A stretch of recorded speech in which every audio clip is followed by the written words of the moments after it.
if you were to look back at your life and all the people you've met and the different mentors and that kind of thing, what do you feel is the best piece of advice you've ever had? Quite recently, right, a fresh one is I read a quote. I have a daily planner, and I read a quote in there that was basically said, you either do something worth writing about, or write something worth doing, or something like that. And it gets cloudy when you're on the journey to starting this. It's like you lose faith, you gain faith, you lose faith. Everything's aligned, and it's just so clear, and it's going to take kind of just go global, and then you're stuck, and you fluctuate between them things. And that little quote in my book was just such a, and I know it's not personal advice, but just when something resonates with you. I've had so many things throughout this journey that at different points have resonated with me. But that quote really put things into perspective. And now, in the more talk it's coming out, the best piece of advice that anyone has ever given us is, and you alluded to it earlier, that it's an inside job. So you get the inside right. You have to do the personal development. I get up early to do my yoga, breath work, meditation, yoga, cold shower, daily planner, all of that stuff. And that allows me to be in, whether it's law of attraction, whether I'm in a better vibration, I'm attracting better outcomes, or whether it's just I feel better, so I'm more productive, or whatever it is. If I firmly believe in the advice I've been given, and as I say, you're aware of it, you alluded to it earlier, if you get what's in between your ears, or what's inside your energy, what's in your heart, your purpose, and you get that right, then I believe that the outside will look after itself. And that's when your passion opens up. That's where your purpose becomes clear, and that's when you start moving in the direction of what you would call your dream. No, I think it's class, and I think it's true. And because even like you said before, that sometimes things seem to intertwine, and almost things have happened and they've just magically fit together. They're almost we don't know what's going to happen in the next 2, 3, 5, 10 years, but actually, I think where this actually becomes true is that people can tell if people are well intentioned or not, and they're passionate and they're following something, and they're actually doing their best.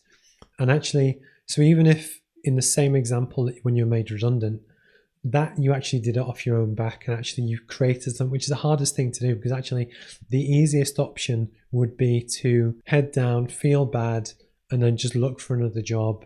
But actually it gets you down. Almost the fact that you identified the opportunity, that the bad thing happening actually enabled you to do something great, and potentially like a world impact that people will write about.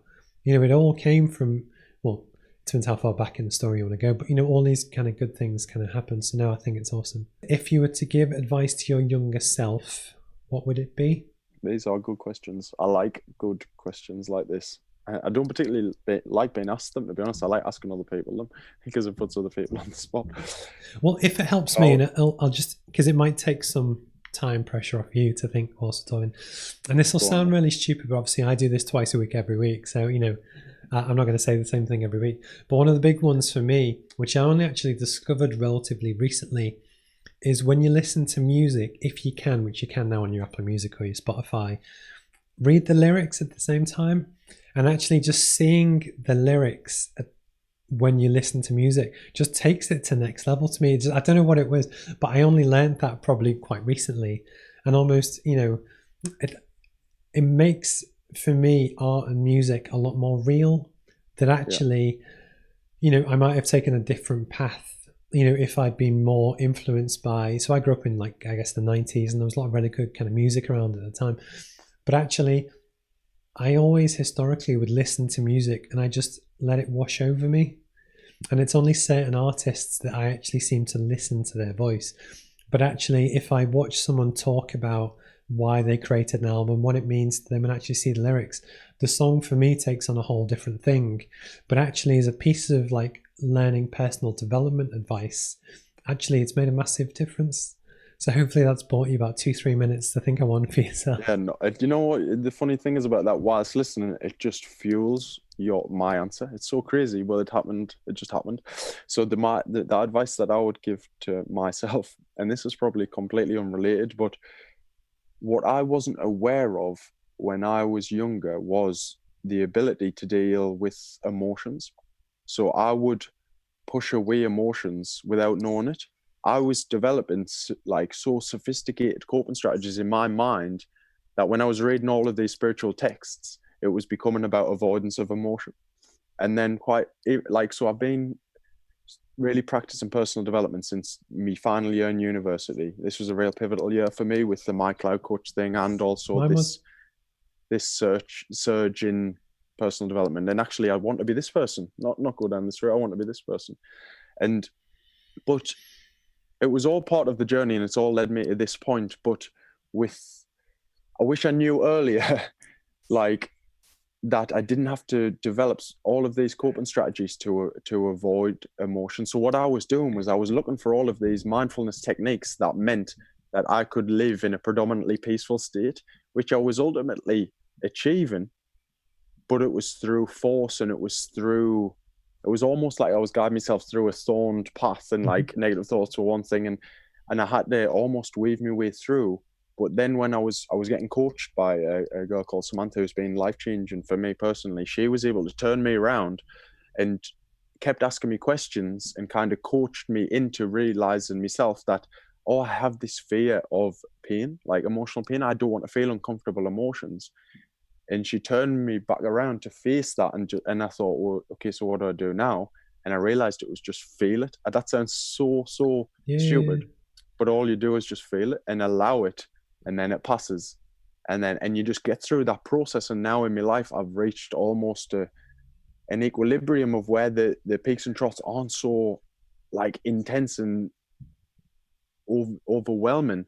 I've reached almost that natural equilibrium state. And I think the more I allow and the more good practices I do, naturally my balance will kind of be maintained. Cool. I don't know. I think. Have you read Tony Robbins' Awaken the Giant Within? No. So basically, it's a good book. But basically, what he talks about is actually how when people have trauma, whatever the trauma is, you can almost let it defeat you, and things happen, and then you spiral, and it's not great. Or you can actually take the positives from it, learn from it, and actually come out of it stronger. And actually, it's exactly what you're saying. It's a journey that most people go through. That actually, it's a good book. But no, I completely agree with everything you're kind of saying. And but again, it's almost where what I'm interested to do. It's also part of the reason why I'm doing these, is that for me, actually, my pivot year probably was also the final year at uni. Probably actually with Elena, who I'm interviewing in a few weeks' time, where that set me. I was a different person before that time. And then actually, I'm still an evolution of that person, but with age, you get a bit more rounded. And you actually, one thing that I find quite funny is that when you're younger, there's a lot more things are black and white. And then as you get older, there's more grey, and you understand why different things happen. So what I'm almost interested in, which is why, as long as YouTube stays around, is almost, in 10 years time, in 20, 30 years time, to look back at me at 36 and be like, okay. And then just how I evolve over time. Yeah. And it's almost where, for me, a personal development and almost reading a lot of books is that I almost view it as if it's, you're on a ship and you're sailing, and all these different nuggets and pain points and different knowledge just help steer you in different directions. And then gradually, I read some books and they're terrible and I can just ditch the knowledge. But actually, it's the good stuff kind of puts you in the right direction.